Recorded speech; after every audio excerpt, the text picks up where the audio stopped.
The Browns' backfield is messy right now, to say the least. We'll tell you how you should handle your rookie drafts next.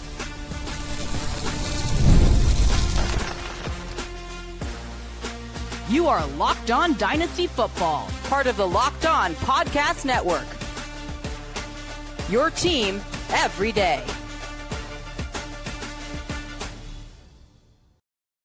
Welcome back to the Locked On Dynasty Football Podcast, part of the Locked On Podcast Network, your team every day. We'd like to thank you for making us your first listen of the day. Today's episode is brought to you by FanDuel. Right now, new customers can get $150 in bonus bets when your first $5 bet wins. Welcome back. I am your host, Marcus Mosher. You can follow me on Twitter at Marcus_Mosher. And joining me today is Matt Williamson. You can follow him on Twitter at Williamson NFL. And we are answering your dynasty questions, including what do you do with the dynasty roster that's too deep? How do you handle some of the top wide receiver twos in fantasy? But let's start with this first one from Sean. He wants to know, I've got a rookie draft this weekend. What should I do about all of the Quinshon Judkins news? Because he's drafting at pick 5 and 7.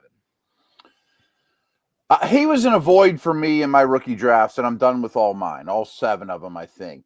And I just didn't love that area of rookie drafts in general, 5 through 7 neighborhood, maybe even 5 through 9. And this is obviously the hot topic of the league, unfortunately, and July is often bad news and off the field stuff, unfortunately.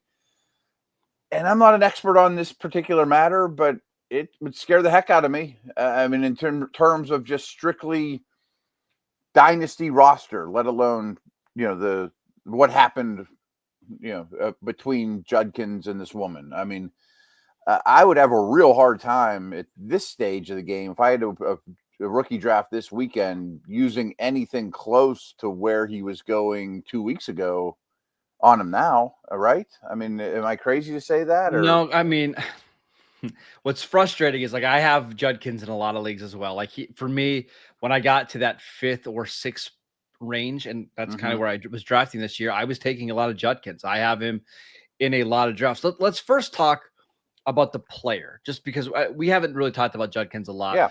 I was a big fan of Judkins. Yeah, coming out of Ohio State, a really, really good zone running back. And I think that's why I like the fit so much with Kevin Stefanski, because they're going to go back to playing under center, running this wide zone. He's a pretty decent receiver. And I just think he's got enough athleticism and long speed to be a home run hitter and to be somebody that you can run between the tackles. So that's why I was fine taking him ahead of Trevion Henderson and taking him in the same range as Tedderall McMillan. But now it's really tough. I don't know what to do here. What do you think the NFL ultimately decides with Judkins? One note about him as a player, because he was with Henderson, you mentioned he's a good receiver, and I agree. And I think there's even more untapped potential there to catch, 40 balls a year, something like that. Yeah. I mean, I don't think he's going to be super dynamic in the passing game, but more than just a dump off option too. You can design touches for him in the passing game. He's well built, and I think he's decent in protection and should be fine in protection. So he actually does have every down qualities, which few do, and that makes him pretty rare in today's running back landscape. I hate to say it this way, but so many of these off the field things, Rashee Rice, et cetera, linger for years and years. I mean, maybe not years and years, but longer than they should. That's for sure. There's a chance it doesn't influence his rookie year at all, but it's not. I mean, it's such a touchy subject. It is. And it feels gross to talk about it, especially from a dynasty perspective. But I also understand a lot of dynasty managers have drafts over the next month, and you've got to make a decision here. I mean, I've infamously said, I don't care what these people do off the field for my dynasty teams. To me, they're puppets. They're not my friends. I mean, they're just here to score points. But you also, from that perspective, have to think, well, if this is something he's did or is accused of, might he do it again? And everyone has the right to, this person repulses me, I don't want them on my dynasty team. I respect that to no end. But I don't think his rookie year was set up to be super fruitful anyway. I mean, it's a bad offense. It's a deteriorating offensive line, in my opinion. I think you're drafting him for next year, sort of. I mean, we know the running backs have value and you can use them a fair amount this year, but I think he'll be more valuable hopefully next year than this year on the field. But what if that's when the suspension hit?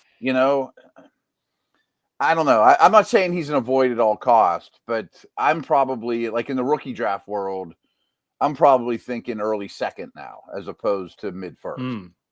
So unfortunately, the Browns are not this is not a new thing for them. Last year, they had another Ohio State second-round pick, Mike Hall, who got in trouble before training camp started. He got put on the commissioner's exempt list, and he didn't play until later in the year. I don't remember off the top of my head how many games he missed, but he missed a significant chunk of the first half of the season. I wonder if that could be the same outcome for Judkins here as he's waiting to hear what maybe the official charges are or what's going on. The NFL says, hey, you're going to be on the commissioner's list. You're not going to play the first 2 months of the season. That'll be your pseudo suspension, and then we'll kind of move on, which all this to say, we have no idea how this is going to play out. There's a lot of moving pieces here. There absolutely are. And I guess the flip side of this, though, is you give Sampson a boost. Well, and that's what makes this even a little. Yeah, it makes it even more challenging because we were already, before any of this off-field stuff happened, we were already wondering what this Cleveland backfield was going to look like because they brought back Jerome Ford, who led the team in rushing yards last year. And then they drafted Dylan Sampson in round 4, who a lot of people had as like a 2-3 round grade, like somebody that very easily could have snuck into the back part of round 2. He's an undersized guy that gives you some home run ability, maybe some ability to work as a receiver. I know Lance Zierlein compared Dylan Sampson to Brian Westbrook. Now that's a pretty lofty comp, but it felt like this was always going to be a backfield by committee with Judkins getting, maybe 65-35 of the split. Maybe that's not the case anymore. Maybe it's not the case. I think you have to bump Sampson up, who I did like. And I was extremely critical of the Browns from an NFL perspective, taking 2 quarterbacks, 2 running backs, no O-linemen. I didn't approve of their drafts. So be it. But to your point, the fact that they did take Sampson implies to me that they probably had a day 2 grade on him and just thought, boy, he's too good to pass up, which I understand. I mean, watching the player, I could see why any team would have that grade on him. I don't know that he ever projects as an every down player. No. But they probably liked him a lot before this, is my point, and now, okay, I mean, they're not happy about the situation from a football perspective, of course, but we pivoted to a guy that we are comfortable with and excited about too, Yes. And I think that has value. At least the cupboard's not completely bare for the Browns going into the season if they don't have Judkins available. Last thing before we go, just some actionable advice for rookie drafters. Let's say you have a draft this weekend. You tell me which running back you would prefer in your drafts. I'm assuming Henderson over Judkins. Yeah, and that was close before, but now it has to be Henderson. Yeah. All right. Judkins, RJ Harvey. I'm a little down on, I'm sure you're going to ask about Johnson too. I'm a little down on Harvey and Johnson. We've had this conversation on here, but as awesome as this running back class was for the NFL, I didn't draft many of them in Dynasty, and it's not all landing spots. It's just value. I've soured a little on the running back class outside of Genty, but I guess I have to take Harvey over Judkins today. What about your Caleb Johnson for your Pittsburgh Probably Steelers? The same. Okay. I just think Warren and Dobbins are really good players when they're on the field. And then I'm assuming you'd keep Judkins over Cam Scatterbo. Oh, yeah. All right. So Scatterbo we're still never for me either. Yeah. Yeah. So we're still looking at Judkins as RB6, RB7, even with some of the off the field unknowns. And maybe if we get some more clarity on the situation, maybe it could even slide back up a spot or 2. But that's where we're thinking about him. And honestly, in rookie drafts, that's still a first round pick because RJ Harvey and Caleb Johnson were already going in the first round. I have a hard time seeing Quinshon Judkins falling out of round 1. Like I was not real in on either one of the first round tight ends either. But now maybe if I was on the fence between tight end or running back, I'm going tight end. You know what I mean? Yeah. So other positions, it might hurt him a little bit more. All right, let's talk about how to fix a dynasty roster that's too deep. I know that sounds crazy, but it's happened before. We'll talk about that next. This episode is brought to you by FanDuel. Summer sports are in full swing, and whether you're about baseball under the lights, golf on the green, or high-stakes soccer action, FanDuel is the best way to make every game even more exciting. You're already following the action. Why not make it just a little bit more thrilling? With FanDuel, you can get in on the game while your friends are out getting sunburned at the beach. It's so easy to use. It's fast payouts, and it makes even regular season games that much more exciting. And if you're new to FanDuel, it's the perfect time to sign up. New customers can bet just $5 and get $150 in bonus bets if your first bet wins. Open the FanDuel app today or visit FanDuel.com to get started.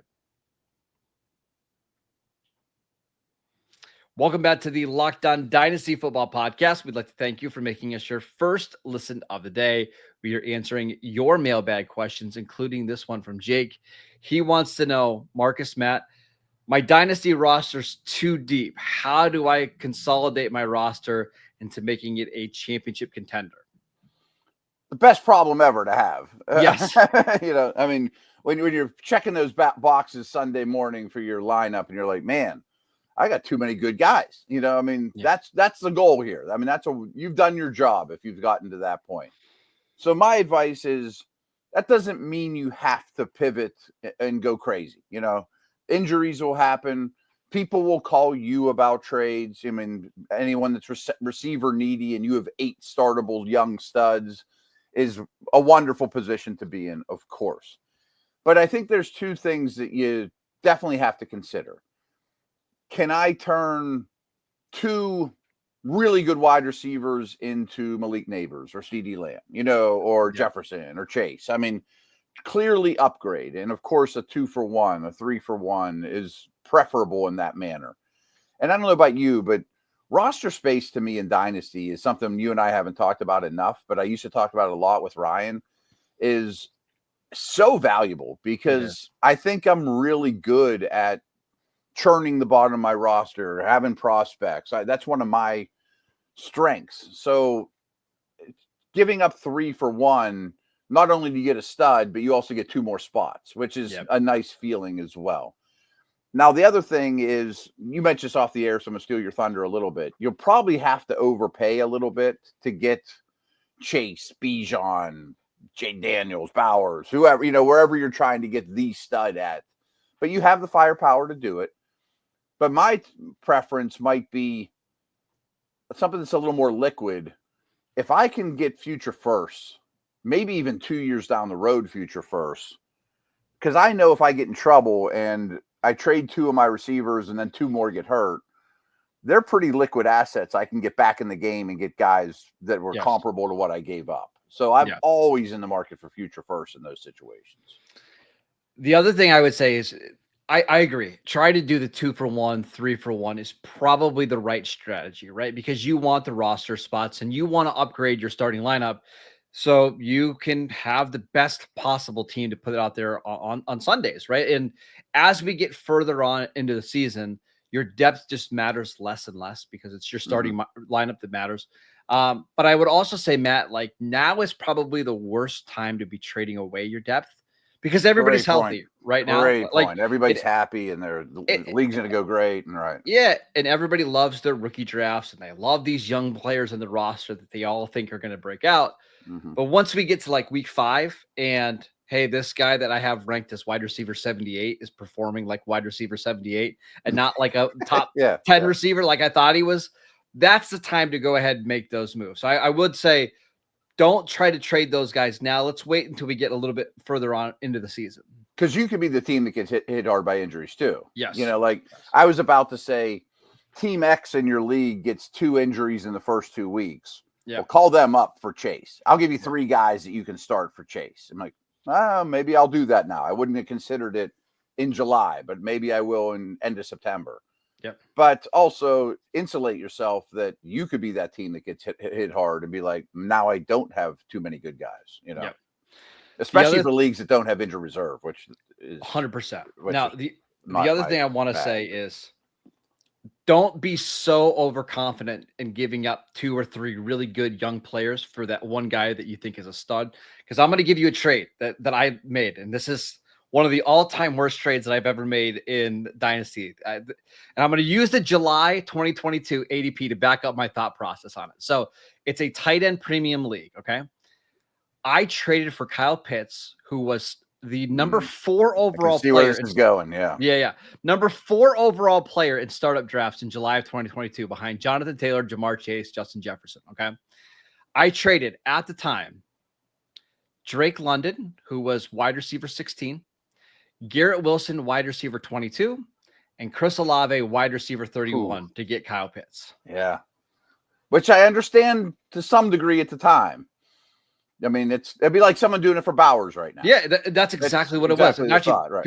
Pitts is being valued more than what Bowers is even right now. Right. I mean, Pitts was often the tight end 1 before he even took a snap. Yes, he was. In Dynasty, you know, which is pretty crazy. That hurt you. Yeah, but in my brain, I had this really deep team, and it's like, hey, I'm going to trade up to get the number 1 tight end so I can have such a big advantage. I'll start him for the next 12 years. Right. Now, injuries happen, and it's hard to predict that. But I think the point is, don't be so confident that you're willing to give up 3 young assets for one guy, because it would not be surprising if one of those other 3 became more valuable than the asset you were trading for. That happens all the time. And we talk about this. Like, we like the trades where there's multiple ways for you to win, whether that's a first-round pick that you're getting in the future on top of a player. So that's the only thing. Don't be so overconfident in your trading abilities.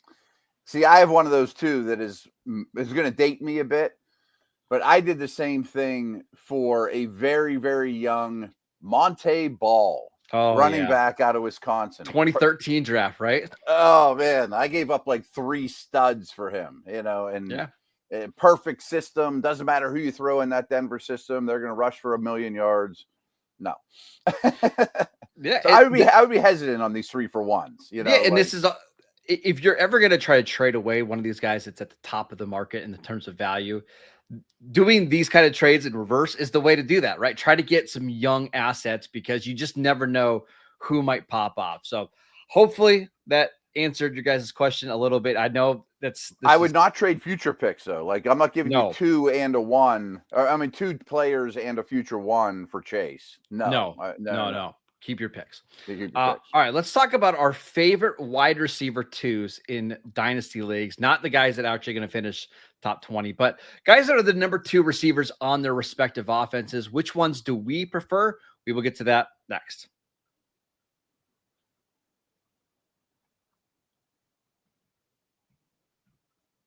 Welcome back to the Locked On Dynasty Football Podcast. We'd like to thank you for making us your first listen of the day. The Locked On NFL Top 100 is here, voted on by the NFL host of the Locked On Podcast Network. Our Top 100 was formed by the experts that cover these teams and players every day. Find the full list on Locked On Sports Today on YouTube or wherever you get your podcasts. Don't miss where your favorite players landed. It's a really fun list. The Locked On Podcast Network is doing a great job covering the top 100, so go check that out wherever you get your podcasts. All right, Matt, our last question here is, how do you value number 2 receivers on offenses, the George Pickens, Jordan Addisons, all those guys, and which one is your favorite going into the 2025 year? I think it's become such a passing league that it's not so terrible anymore. Now, it's a little risky because you're a little more quarterback dependent, system dependent, although, heck, I mean, Minnesota was fine with their starting quarterback changes and, whatnot. I think my favorite at cost right now, though, is Waddle. I think Waddle is so proven and just had a blip on the radar season. I also think the trading of Jonnu Smith helps all those guys, especially Achane, but Waddle as well. I don't have a lot of faith in Waller doing a ton of. He's going to catch 88 balls like Jonnu Smith did. We just want him to make the roster. Like that's kind of the expectation for Waller right now. Yeah. but I still have high hopes for that offense. I still think it's going to be a top 10 type of offense. I think Waddle's there to stay. I don't know that the head coach is, but I think Tyreek could be on the way out, or maybe a trade deadline candidate, which would open things up for Waddle. And I think he's more so than an Addison or maybe some of the other names. I think Waddle could handle a true top receiver role. I'm also pretty high on Pickens. I mean, we don't talk the Dallas Steeler combination. We have this rare opportunity. I could see things going off the rails, because of his personality, but he's going to abuse single coverage with a healthy Dak. Yeah. And I think he knows, or at least you would hope that he knows, that one solid year with Dak Prescott in a more established offense. Look at the money that these wide receivers are getting right now. He's not going to get Garrett Wilson, Terry McLaurin money, but could he get Jaylen Waddle money, which is like $26 million a year? Maybe. It's not out of the realm of possibility, but a couple of the other guys that are in that range, you mentioned George Pickens, you've got Jordan Addison, you've got Jameson Williams. Emeka Buke is wide receiver 25 right now. Mm-hmm. I don't know if you count DJ Moore as the number 1 in Chicago or if it's Rome, but DJ Moore's wide receiver 24, Xavier Worthy, wide receiver 20, Devontae Smith, wide receiver 19. These are all guys that are expected to be the number 2 option in their passing attack. I would still take Waddle off that list. Okay. Ooh, interesting. I think I probably would take Worthy. Really? Okay. Yeah, I think. Well, one of the things I wanted to ask you is, how do you stack up, just in general, wide receiver 2s and high value or high, efficient offenses compared to a wide receiver 1? Like, I'm going to give you an example. Jerry Jeudy, who's 26, coming off the best year of his career. He's the number 1 receiver on that offense. How do you filter that out, or how do you stack these guys up? I will say I usually lean towards talent, and most of those guys to me are better football players than a Jeudy or someone similar that's not a great true number 1, like whatever's going on in Buffalo at the moment, or something like that. Because and a big thing you'll find is, remember, it's great to have a short-term lens on this, but if a team, the Bills, for example, or I'm sure there's many others, Green Bay, they went out and spent a first-round pick on a receiver. Like, the guy you invest in very well could get drafted over the next year, even if he's a really good player. Like, Browns have 2 first-round picks. Might one be a quarterback and one be the best receiver in the class, and all of a sudden Judy's fighting Tillman for scraps. You know what I mean?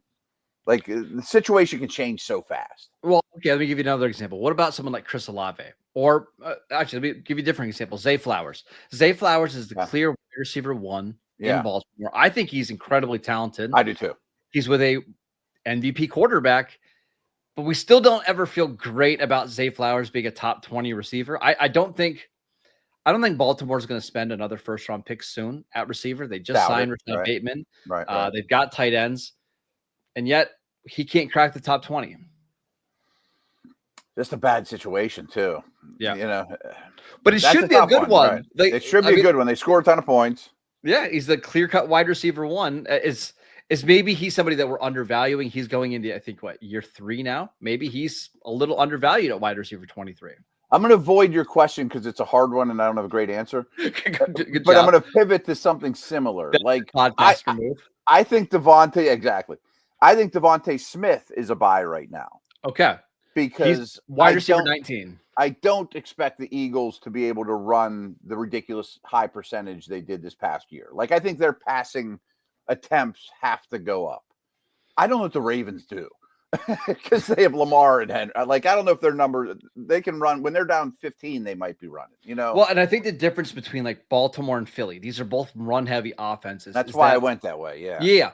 Baltimore's offense just isn't as consolidated as what the Eagles passing offense is. Like, it's like when the Eagles pass the ball, it's going to be the AJ Brown, Devontae Smith, or Dallas Goedert. But when Baltimore passes, we could see Rashad Bateman having a big game. They've got 2 tight ends. They both want to get involved. They brought in Hopkins, and there's always the random receiver in Baltimore's offense that's going to catch 4 annoying passes that just should have went to your number one receiver. Mitch just or a different Justice Hill ends up having 8 catches Yep. that day or something weird, right? And Justice Hill's another great example. That's just not a role that Philly has, is this passing down running back. Yeah. Which why it's really hard to project these receivers, even the number one receiver, to get big volume in Baltimore.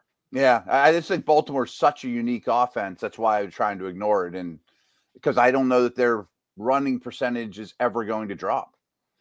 Let me give you one more. I wanted to ask you about Brandon Ayuk, and he's a really challenging receiver because he's wide receiver 36. He's 27. He's got the big time contract, but he's coming off the injury. No Deebo Samuel. Ricky Pearsall is there. What are you doing with Brandon Ayuk?